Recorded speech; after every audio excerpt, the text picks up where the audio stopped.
हमारे पास ये केवाला आया हुआ है और इसका हमको मोटेशन के लिए अप्लाई करना है, यानी कि दाखिल खारिज के लिए ऑनलाइन आवेदन करना है। आवेदन करने से पहले इस केवाला का हम जांच करेंगे कि आखिर इस केवाला का जो हम ऑनलाइन आवेदन करेंगे वो आगे चल कर के रिजेक्ट होगा कि नहीं होगा।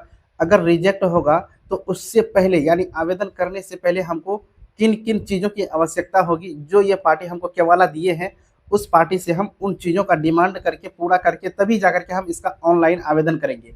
अगर आप लोग जिस कैफ़े वाले से केवाला ले जा कर के देते हैं मोटेशन के लिए कि मेरा जो है केवाला का दाखिल खारिज के लिए अप्लाई कर दीजिए, अगर वो बिना केवाला जांच किए आपका आवेदन कर देता है यानी दाखिल खारिज के लिए, तो आपका केवाला जो है 100% रिजेक्ट हो जाएगा। लेकिन आपको बता दें कि अगर आप ये वीडियो शुरू से लेकर के अंत तक देख लेते हैं और यहाँ पे देख लीजिए, हम मतलब जो है आपसे बता रहे हैं कि ये हमारे पास एक ये केवाला हो गया और उसके बाद एक ये हो गया, 2 केवाला हुआ, फिर ये है एक ये केवाला, 3 केवाला और एक ये 4 केवाला हमारे पास अभी आया हुआ है। इसको हम चेक करेंगे कि किस केवाला में क्या कमी है और आप लोग जो है बिल्कुल बारीकी के साथ समझिए, क्योंकि केवाला जो है दाखिल खारिज में देने के बाद जो रिजेक्ट हो जाता है उसके बाद जो दिक्कतें होती हैं, अगर ये वीडियो देख लेते हैं तो आपको वो दिक्कत नहीं करना मतलब जो है नहीं आएगा। तो चलिए यहाँ पे सबसे पहले हम आपको बता दें कि ये हम आपको पीछे स्क्रीन पर नहीं दिखा सकते हैं, क्योंकि ये किसी का पर्सनल मतलब जो है डॉक्यूमेंट है। हम आपको पढ़ करके सुना दें कि इसमें क्या लिखा हुआ है और कागज खुद बता रहा है कि हमको मोटेशन से पहले ये दस्तावेज चाहिए, तब जा करके हम मोटेशन होंगे। और कैफे वाले पैसा के चक्कर में उसको जो है ज्ञान नहीं रहता है कि कागज क्या बोल रहा है, वो ऑनलाइन कर देता है, जैसा होता है वैसा कर देता है। बाद में पता चलता है कि केवाला जो ऑनलाइन मोटेशन के लिए मतलब दिए थे वो रिजेक्ट हो गया है। तो अब ऐसी कोई दिक्कत नहीं होगी अगर आप ये वीडियो देख लेते हैं। तो देखिए यहाँ सबसे पहले हम इसको इस तरह से रखते हैं और हम एक केवाला उठाते हैं, ये वाला केवाला।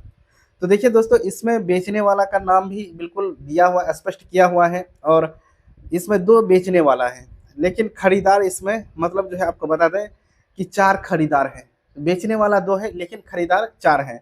यहाँ तो कोई दिक्कत नहीं है, हर केवाला मतलब ऑनलाइन करने वाला यानी कैफ़े वाला इस बात को समझता है। लेकिन आगे की प्रक्रिया हम बता दें कि यहाँ ऊपर में जो है इस कॉर्नर पे यहाँ पे डीड नंबर लिखा हुआ रहता है, यहाँ तक भी कोई दिक्कत नहीं है।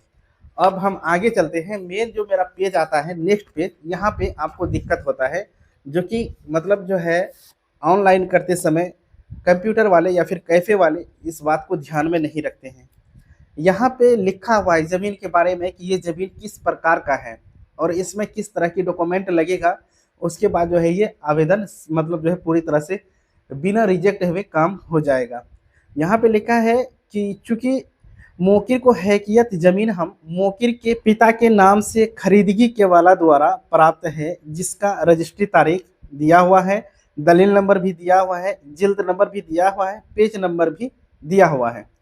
अब कहने का मतलब ये हुआ, ये केवाला जो बेचा था वो बेचने वाला को ज़मीन जो प्राप्त हुआ, जो इस ज़मीन को बेचा उसको कहाँ से प्राप्त हुआ है, यहाँ पे स्पष्ट कह रहा है। हम जो ज़मीन बेच रहे हैं वो ज़मीन हमको खरीदगी केवाला से, यानी कि ये ज़मीन जो बेच रहा है उसको भी मतलब जो है खरीदा हुआ ज़मीन मतलब ये बेच रहा है, और वो ज़मीन ये खुद नहीं खरीदे हैं, इनके पिताजी खरीदे हैं।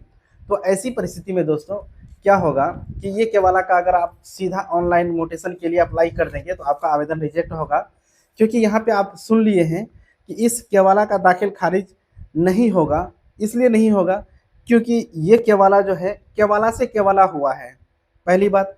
दूसरी बात कि जो व्यक्ति के नाम से केवाला है वो व्यक्ति नहीं बेचा है, बल्कि उनके वारिस इसको बेचे हुए हैं। तो ऐसी परिस्थिति में अब यहाँ पे 2 मामला आती है। सर्वप्रथम मामला ये आपको ये देखना होगा, पहला व्यक्ति जो ज़मीन खरीदा था वो दाखिल खारिज करवाया था या नहीं करवाया था, यहाँ आपको ये बात ध्यान में रखना होगा। उसके बाद दूसरी बात आती है कि जो व्यक्ति ज़मीन खरीदा है वो जीवित नहीं है बल्कि वो मर चुके हैं।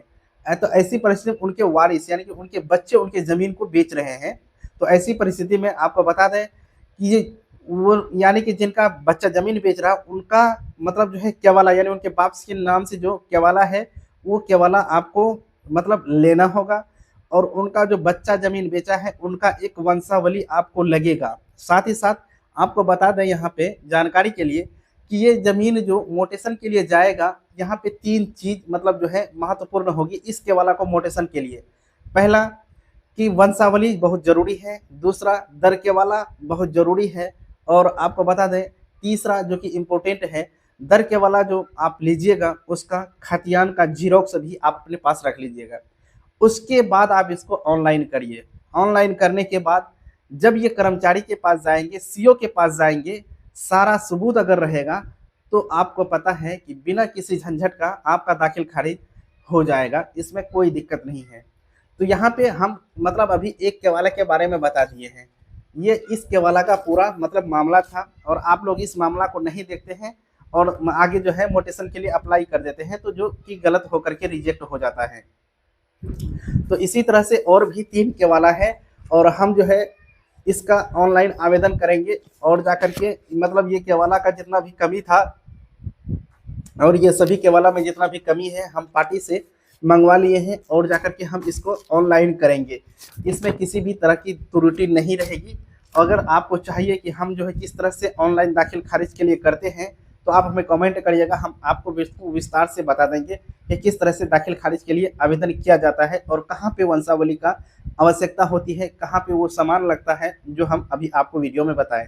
तो चलिए आज का वीडियो हम यहीं पर समाप्त करते हैं, मिलते हैं एक नया वीडियो में एक नई जानकारी के साथ, तब तक के लिए जय हिंद।